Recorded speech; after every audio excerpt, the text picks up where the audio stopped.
Hello again, Awesomers. It is me, your old buddy, Steve Simonson, and I'm coming back with another Awesomers podcast episode today. This is episode number 224. That's 224, everybody. Can you believe it? And it's, in fact, part of our Axiom Mini Series. Today we're going to cover Axiom 9. But if you're wondering, hey, how do I get show notes? How do I get details? How do I get to see pretty graphics or links? How can I suggest to Steve to wear a new wardrobe? Any of those things you can do at awesomers.com/224. The wardrobe comments not super helpful because when I do a series of these, I don't bother changing. That's the truth of it. So you get to see how the sausage is being made, everybody. As this mini series unrolls, we're on Axiom number 9. It's the Axiom Mini Series, and Axiom number 9 is one of my favorites, and it's very simple. No score, no game, right? No score, no game. Now, this actually was coined by Michael Pinkowski, and Michael, who is my partner and the president of Parsimony.com, he is, one of the longest running and most trusted kind of advisors and mentors that I have, because he was able to, put this up, I remember, on his whiteboard. This is 20 plus years ago, perhaps, where he just wrote on the top of his whiteboard, no score, no game. This kind of ties back to the axiom with the 3D, data-driven decisions. That's how we should run our business. And really what Michael was saying is, you know what? When we can quantify something in our business, when we can put KPIs or metrics around it, whatever you want to call them, everybody's got all these fun words from all these different books. But when you have some sort of numeric scorekeeping system, now you got a game, right?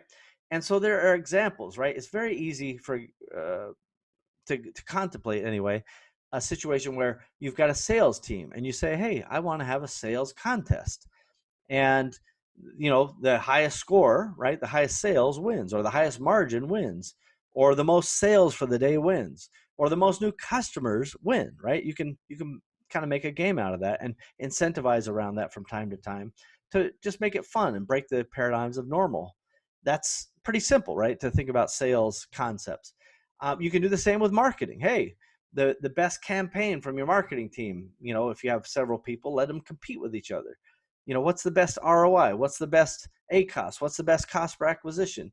You can use these different metrics to kind of help inform and make an incentivization plan or concept out of it. But really, the game we're talking about here is business, right? We're talking about financial performance. We're not just talking about incentives or spiff programs or other things. We're basically saying, if you're trying to manage a department and you don't have metrics to manage that department by, you're not going to be able to manage it properly. No score, no game. If you are running sales, as I mentioned, it's pretty obvious. But we had, for example, a claims department, right, where you've got customers and they've got claims, and for big ticket items. So we've had businesses where the average sale is, over $1,000. Depends on how you calculate the sales. It's basically closer to $2,000 without the accessories. But if you include the accessories, it mixed down to $1,000. Well, when somebody has a complaint about that, you can't just fire off a refund. You need to figure out what the situation is. Worse still, once that product was delivered to the customer and potentially installed in their home, now you've got the potential liability of, now they've got to take it out at a cost and replace it at a further cost. So your cost, your potential exposure as a claim could be more than the original purchase by a factor of 2 to 10 times more. So this is why there are claims departments, right? Automobiles have warranties, and then they have claims for situations that fall outside of warranty.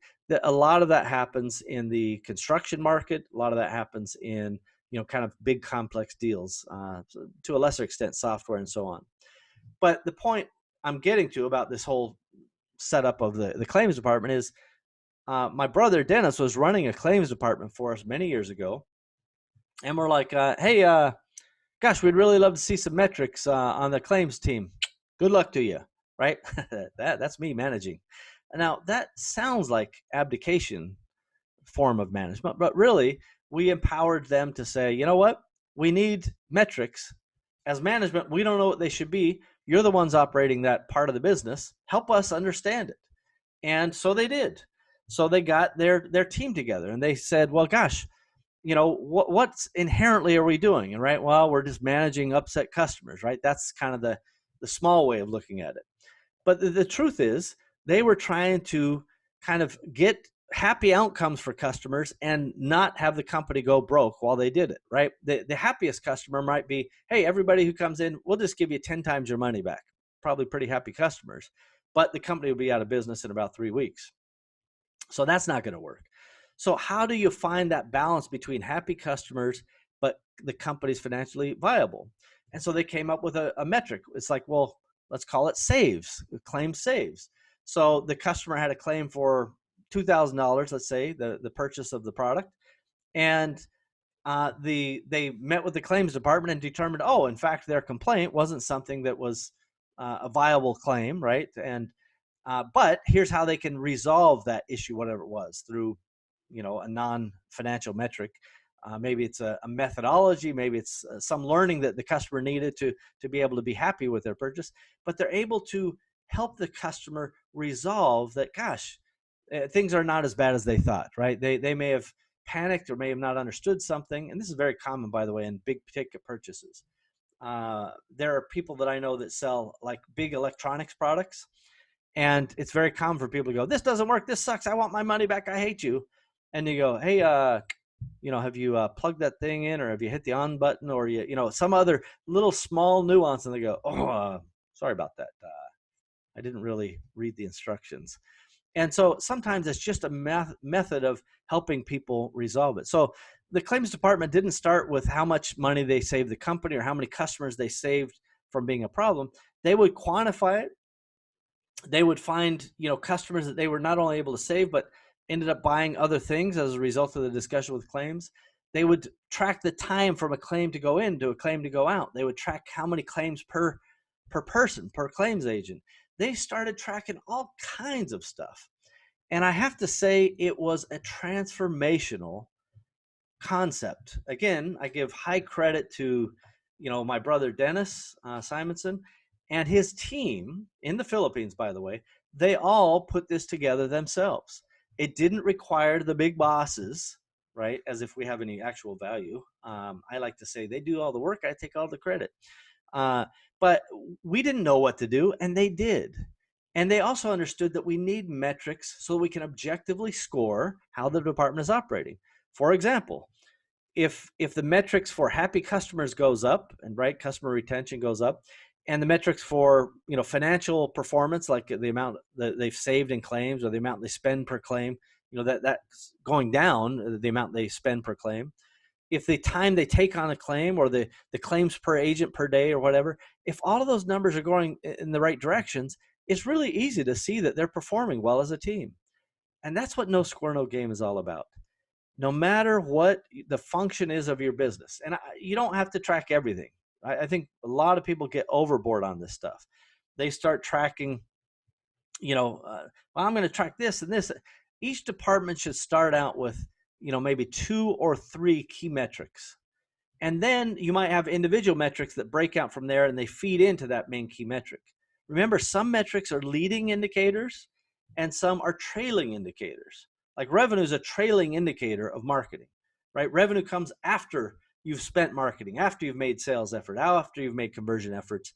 That's a trailing indicator. A leading indicator might be, the amount of impressions that you put into marketing, or the number of clicks that somebody had on your website, or those types of things. Those might be leading indicators. And your real effort is to try to figure out how those things are coming together. No score, no game. So Axiom 9, I'll always just love the creativity and the management expertise that Pinkowski demonstrated by introducing Axiom 9 to our organization these many years ago.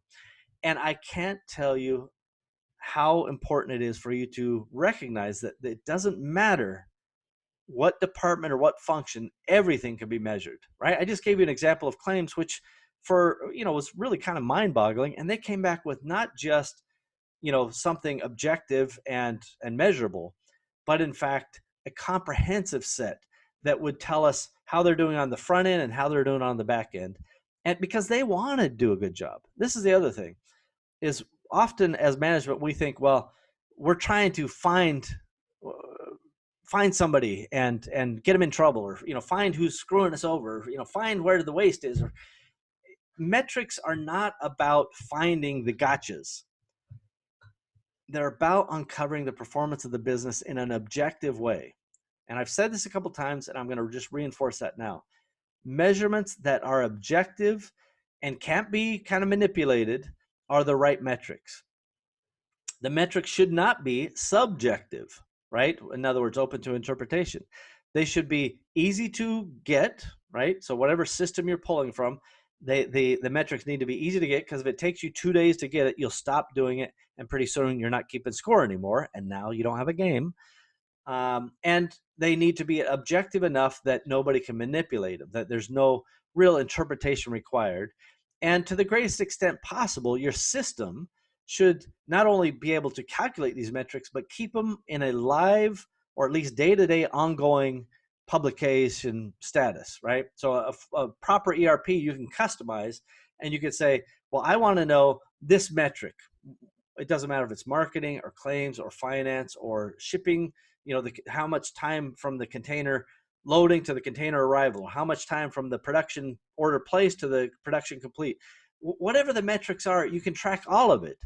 And you want your system to track it for you. So it's the system running the business and the people running the system. That's why Axiom 9 is so important. No score, no game, everybody. Don't forget it. It's really, really important.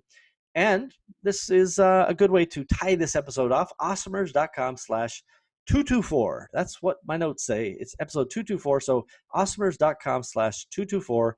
And you can see today's show notes and details. All right. This is the time where I'd like to just beg for some positive reviews. Go ahead and give me 5 stars, by the way. I'll take every single one of those stars. And don't hesitate to tell a friend. If you haven't already, why not do it? You didn't have to pay me for this. That's my currency. Leave me a review and tell a friend. How about that? That sound fair, everybody? I think it is. Let's do it. And until next time, everybody, thank you very much. Bye-bye.